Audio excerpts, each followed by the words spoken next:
Ce jour dédié pour la refresh Shema de Noam Nathan Ben Avraham Avinu, Bezrat Hashem, qui va mieux, Baruch Hashem, beaucoup grâce aux prières de nos internautes. Il faut encore prier Bezrat Hashem. Dans le cas de notre rubrique, les jours de la Paracha, Paracha Teruma, qui parle donc de la construction du temple.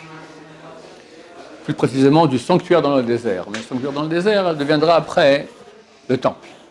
Et donc dans le premier verset de la paracha, c'est écrit que Dieu dit à Moshe de dire à Israël, Vasuli Mishkan, vous me ferez un sanctuaire, V'shachanti betocham, et je demeurerai dans, on aurait dû dire betocho, dans le sanctuaire. Il dit betocham, dans eux. Alors c'est pas une erreur de syntaxe, comme ici le Nefesh HaChaim, Rabbi Chaim de Volojine, dans son livre Nefesh HaChaim, il dit que le but, c'est pas qu'il y ait une maison ici dans laquelle Dieu demeure. À quoi ça sert? Le but, c'est que Dieu demeure en nous. Et c'est ça ce que Hachem veut. Il veut une union avec nous. Il veut qu'on se sanctifie, qu'on devienne nous-mêmes un mikdash, un temple. C'est beaucoup plus intéressant, qu'on devienne nous-mêmes des gens qui sont saints. Et alors, si vous regardez, c'est clair qu'il y a un rapport entre le temple ou le sanctuaire et nous. Je ne connais pas tous les détails, mais j'imagine qu'il y a des choses extrêmement profondes là-dedans. Le Saint des Saints, c'est écrit le Rambam écrit que notre cerveau, c'est le Saint des Saints. C'est beaucoup plus grave. Il dit que quelqu'un a la mauvaise pensée dans sa tête, il pense faire une avéra avec une femme, par exemple, d'accord? C'est pire que Titus, qui a pris une prostituée et qui a couché avec elle dans le Saint des Saints. Parce que Titus, c'est un goy, d'accord? Il fait un acte un goy, qu'est-ce qu'il aime? Il aime les femmes, d'accord? Il n'y a qu'à regarder dans le monde ce qui se passe aujourd'hui, il n'y a que ça, d'accord? Aujourd'hui, même les femmes, on regarde plus les hommes que les femmes, d'accord? Complètement tordu. Alors Rambam écrit que quand quelqu'un pense à cela, hein, c'est pire que Titus qui couche avec une prostituée dans le Saint des Saints parce qu'il touche son propre Saint des Saints à lui-même. Donc le Saint des Saints, c'est le cerveau. Ensuite, on avait le Saint. Dans le Saint, qu'est-ce qu'il y avait? Il y avait 3 ustensiles. Le candélabre, avec 7 bougies, pas 8, je crois qu'à Hanouka, il y a 8, c'est faux. Parce qu'il y avait 8 jours à Hanouka. Dans le candélabre qu'il y avait au temple, il y avait 7 branches. Il y avait la table des pains, 12 pains, et l'encensoir. Ça correspond, à mon avis, je n'ai pas vu ça écrit, mais j'imagine que ça va être écrit quelque part, ça correspond au sens que nous avons dans notre tête, d'accord? Le candélabre, c'est la vue, la bougie, la lumière, d'accord? L'encens, c'est l'odorat. Le pain, c'est le goût. Et après, on sort à l'extérieur, il y a le misbéach, l'autel, et ça correspond au cœur. D'accord? On dit qu'Aaron, Aaron Cohen, le grand prêtre, qui était responsable justement des sacrifices sur l'autel, il avait un cœur pur. Il fallait un cœur pur. D'accord? Donc c'est ça qui a un rapport. Et Hachem dit, vous me ferez un sanctuaire et je demeurerai en vous. Alors il y a 2 sanctuaires. Le sanctuaire concret, pour que Dieu vienne et y demeure. La présence divine, elle est effectivement venue. Un moment plus tard, on verra que les Israéliens ont fait ils ont préparé la vérité, ils ont commencé à préparer le sanctuaire juste après Yom Kippour. Lorsque Moshe Rabbeinu descend du ciel et dit que Dieu a pardonné le veau d'or, alors il a ordonné que vous faites maintenant un sanctuaire. Ils ont préparé, et à Hanouka, le sanctuaire était prêt. Et là, Dieu a dit non, on attend. On attend jusqu'au mois de la fin de Hadar. Là, à la fin les 12 derniers jours de Hadar, alors les présidents des 12 tribus, chaque jour, ils ont amené des sacrifices.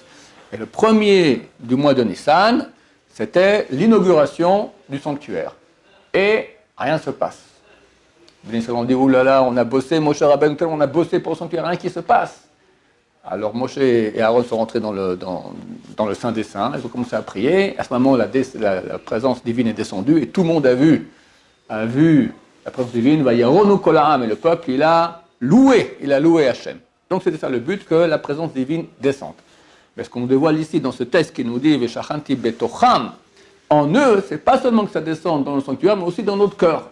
D'ailleurs, un peu plus loin, c'est écrit, je cite le verset, Kechol ani mar'eh otra et tevnit hamishkan, comme tout ce que je te montre maintenant, la forme du sanctuaire, Vetevnit kol kelav, et la forme de tous les ustensiles qu'il y a dans le sanctuaire, donc le tabernacle, c'est l'armoire dans laquelle on mettait les tables de la loi, les ustensiles dont on a parlé, le candélabre, l'encensoir, la table des pains, tout cela, c'est des mesures, qui, quoi, comment on le fait exactement, c'est tout le sujet de notre paracha.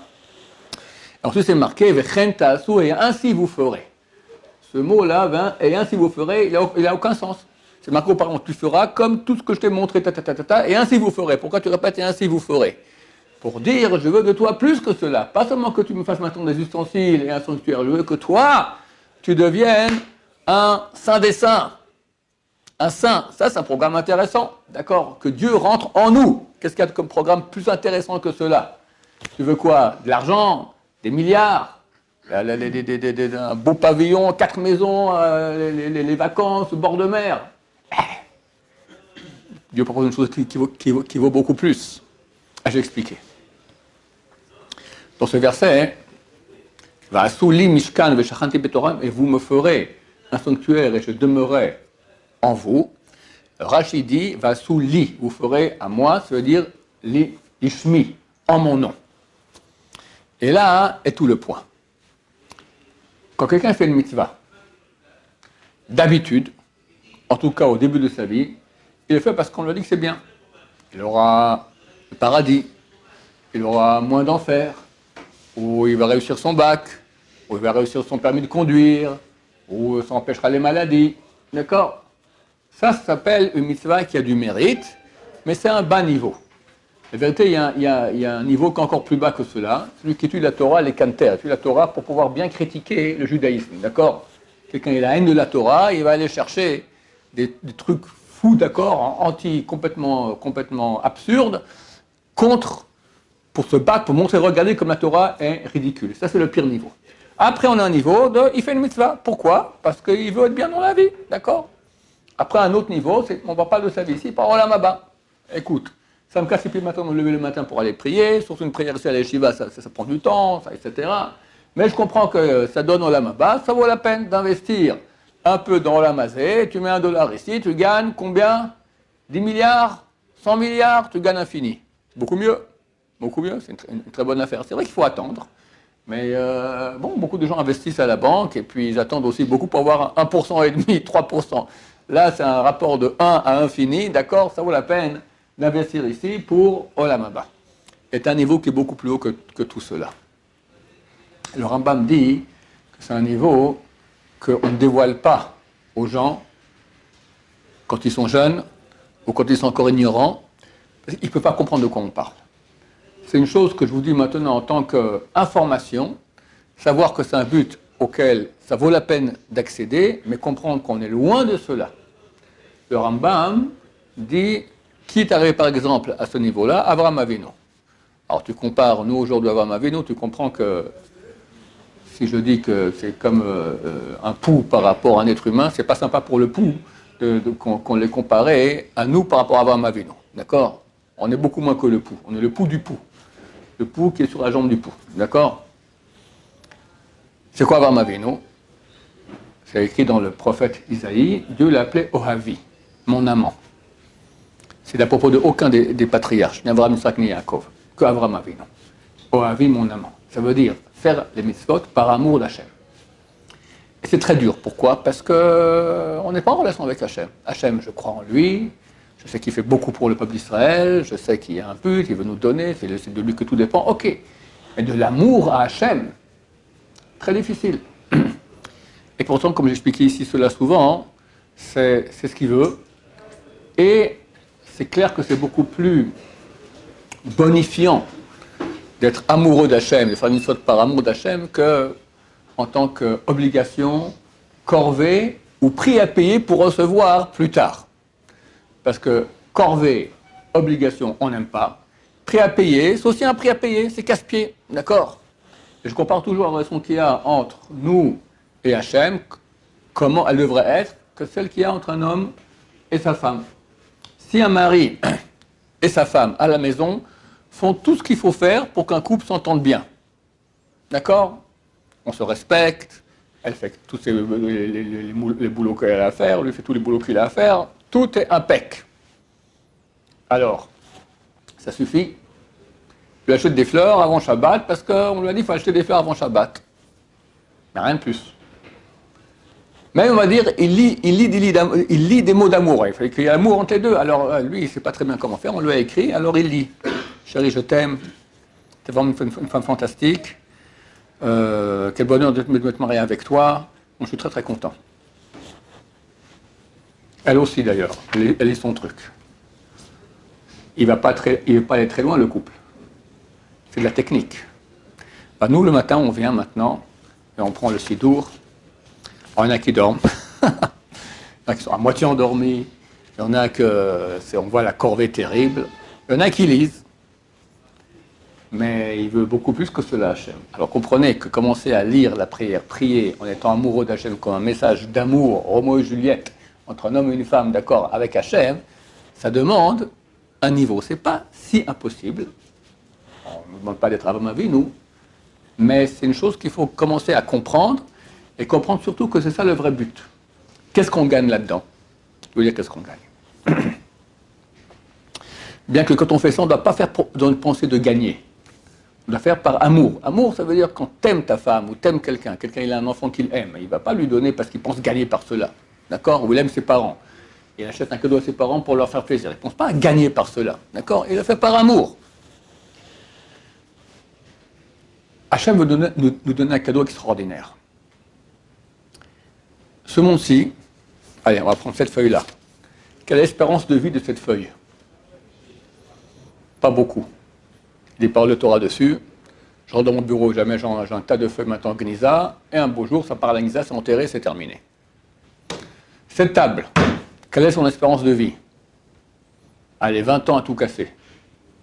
On voit déjà qu'elle n'est pas en très bon état, elle ne tiendra pas encore 20 ans. Nous-mêmes, espérance de vie, allez, disons 120 ans et on est très très très gentil. Le monde, planète Terre. Les astrophysiciens diront encore, je ne sais pas, 10 milliards d'années. La Torah dit, l'an 6000, tout est fini, il n'y a plus de Terre. Au bout d'un moment, tout disparaît.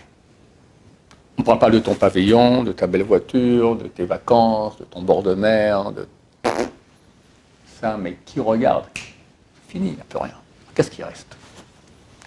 Il reste une seule chose, Hachem. Le nom est Hachem, c'est une contraction, donc Yud qui va les lettres Yud, et puis He, et puis Vav, et puis He. Il ne faut pas dire ce nom, il faut dire et puis en chaque lettre. C'est une contraction de 3 mots. Haya Oveveye, qui était et sera éternel. Contraction en français l'éternel. Dieu me dit, écoute, moi je vais te donner maintenant quelque chose d'extraordinaire. Tout dans ce monde va disparaître. Ça, il n'y a aucun intérêt là-dedans. Parce que tu auras l'intérêt, mais il est petit. Petit, il est fini. Vous savez, comme tout ça, vous avez fait un peu de maths ici dans votre vie. Combien ça vaut 1 milliard, 2 milliards, 2 milliards, 2 milliards par rapport à l'infini? Rien, zéro, ça tend à zéro. Alors tout ce que tu as le plus extraordinaire dans ce monde tend à zéro par rapport à l'infini. Et Hachem te dit, branche-toi avec moi, tu as l'infini. Quand tu deviens amoureux de moi, on s'unit ensemble, je demeure dans toi, tu deviens infini. Tout disparaîtra, il n'y aura plus rien et toi tu resteras. Et on sera ensemble pour l'infini. Combien ça vaut? Des millions de milliards. Comment faire ça? Je donne le truc. D'accord? Alors il y a un moment dans la vie où on commence à accéder à l'amour d'Hachem, surtout quand Dieu nous a fait des grands miracles. Je raconte une petite histoire personnelle de cette semaine. Ma femme a eu le corona. Elle a eu très dur. Elle a pris des médicaments qu'on ne donne pas d'habitude. Et d'habitude, tous ceux qui prennent ces médicaments, ils guérissent. Ivermectine, azithromycine, d'accord? Elle n'a pas guéri. Ça allait, ça baissait. Elle a commencé à dû prendre l'oxygène. Et il y a un nouveau médicament qui est arrivé en Israël il n'y a même pas 2 semaines. D'accord? Il s'appelle le Paxlovid. On a réussi à en avoir. Il y a 2 millions de malades en Israël, 3500 qui l'ont reçu, on a réussi à l'avoir. Et du jour au lendemain, Baruch Hashem a commencé à remonter la porte. Maintenant, si elle était tombée malade il y a 3 semaines, fichu. Je ne sais pas si je serais ici, sûrement je serais à la maison, Hachem est mort en deuil. D'accord? Je vous dis la réalité, c'était très très grave. Comment Hachem il fait? Qui t'envoie la maladie juste après que le médicament est arrivé. Ce n'est pas un bonheur extraordinaire. Alors, quand tu vois des choses pareilles, tu te remplis de joie. Ma femme est sortie après des jours dans le lit qu'elle n'a pas pu, elle est sortie, elle est venue au salon, elle a vu la vue, on a une belle vue depuis chez nous, elle s'est mise à pleurer, d'accord. Alors tous les jours elle voit la belle vue, ça ne lui fait rien du tout, mais maintenant quand on comprend où on était, on sort, alors quand on voit que Dieu nous fait des grands miracles, c'est déjà un moment de très très grand amour de Dieu. Mais sans cela, sans devoir passer par les malheurs et que Dieu nous en sorte pour commencer à ressentir l'amour d'Hachem. Comment faire pour sentir l'amour d'Hachem à notre niveau qui est petit? Alors, il y a des moyens, à mon avis, qui sont justes. Je n'ai pas vu ça écrit, mais je pense que c'est juste. Très souvent, surtout les bons juifs français, ils ont un très grand amour d'Israël. Du peuple d'Israël, de la terre d'Israël, d'accord? Ça les touche. Ils lisent la truc sur la Shoah, ils sont détruits, tellement ça fait mal. Combien de morts sont morts, combien de Russes sont morts durant la Seconde Guerre mondiale? 20 millions. Au moins 20 millions. Nous, 6 millions. Vous direz, non, mais les Russes, c'est quand même beaucoup plus. Ok, je suis d'accord. Mais tu as un Russe à qui ça fait quelque chose aujourd'hui, 20 millions de Russes morts dans la Shoah, je n'en ai rien à faire. Ils sont prêts à refaire maintenant une deuxième Shoah. Avec Poutine qui va conquérir, on ne sait pas vers quoi ça va aller. Peut-être une troisième guerre mondiale, qui sait. Ils n'en ont strictement rien à faire. Un juif, il prend un truc sur la Shoah, il se met à pleurer. Terrible! Mais c'est pas toi tu es né au Maroc. Qu'est-ce que tu en as à faire de la Shoah, des Polonais là-bas qui sont allés... Non mais, je me sens concerné. Si tu fais des mitzvot, si tu étudies la Torah, tu pries pour Am Israël, pas pour ton bac, pas pour avoir une bonne parnassa, oublie ça pollue l'esprit. Pas pour le kavod, l'honneur, c'est terrible. Dans le monde des yeshivot, beaucoup de gens étudient très bien la Torah, mais il y a tellement pour l'honneur. Tu vas au shiur, tu as dit un truc bien, psh, ce psh qu'on dit, d'accord, il pollue l'esprit. Après, quand tu vas étudier, tu as le psh encore dans la tête, allez, on va t'étudier encore mieux, encore psh, psh, psh, d'accord, pour le kavod. Arrive à étudier maintenant par amour du peuple d'Israël. Par amour d'Hachem, c'est pas facile. Mais par amour du peuple d'Israël, c'est marqué qu'Israël et Dieu font un. Israël, c'est un habit d'Hachem. C'est le dévoilement de la présence d'Hachem dans le monde. Donc c'est clair qu'il y a déjà de beaucoup les Shem Shamaim. Quelqu'un qui va faire, et ça, au Hachem dans le monde français, il y a beaucoup de grands amoureux du peuple juif. Prie pour le peuple d'Israël, fais tilim pour le peuple d'Israël, lève-toi le matin pour la prière mieux, fais une meilleure prière, viens étudier la Torah, c'est dur, tu fais pour Am Israël, que ça aille mieux, qu'il y ait moins de problèmes dans le peuple d'Israël, plus de santé, etc., moins de corona. Comment on a besoin de cela aujourd'hui? C'est du Shem Shamaim 100 000%, 100 000%. Et tu gagnes Hachem, tu gagnes l'infini. C'est ça mon paracha. Deviens un sanctuaire où je peux venir. Branche-toi avec moi. Comment? Ça, c'est moi qui rajoute aujourd'hui. Un des grands moyens, si on n'arrive pas à être directement branché avec Hachem, on va commencer par l'habit. D'accord? David, passe-moi ton bras. Rapproche-toi ici. Ouais, j'attrape maintenant le manteau de David et je le tire. Alors, qu'est-ce que je suis en train de tirer? Je suis en train de tirer David ou son manteau? Tu m'excuses hein, que je te malmène comme ça. D'accord? Alors, quelqu'un dira, il est en train de tirer David. Non, non, je ne tire pas David, je tire le manteau. Mais quand vous tirez le manteau de David, vous tirez David avec. Le manteau d'Hachem, c'est Am Israël. Quand tu vas maintenant faire des choses pour le manteau d'Hachem, tu fais pour Hachem. Parce que dans le manteau, forcément, il y a aussi Hachem. Que nous aide Hachem à avoir des temples très saints en nous, sachez que très bientôt, très bientôt, ça va aller très vite, tout va disparaître. Toutes les choses auxquelles on amène de l'importance, l'argent, les vacances, le pavillon, les filles, les voitures, tout ça, il n'y aura plus rien. Une seule chose, il y aura la présence d'Hachem, il y aura une soif d'Hachem extraordinaire. Celui qui aura déjà pris quelques pas en avant, ces petits pas vaudront l'infini. Baruch Adonai, l'olam, amen, amen.